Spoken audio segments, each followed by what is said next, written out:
0 और ये भी 0 0 और ये 19 20 ऑलरेडी 19 20 ही है 0 0 और ये 3.3 को भी 0 0 कर दें और इधर आएगा 1080 जो इसका अपना पहला साइज था। ये 19 20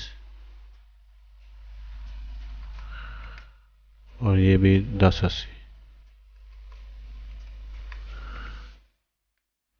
और ये मोशन तैयार हो गया और 3D फ्रेम में लगा दिया गया।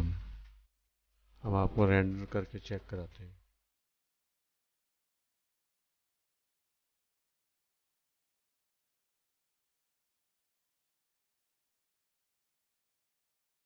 अगर ये वीडियो आपको पसंद आई है तो सब्सक्राइब जरूर कीजिएगा। शुक्रिया।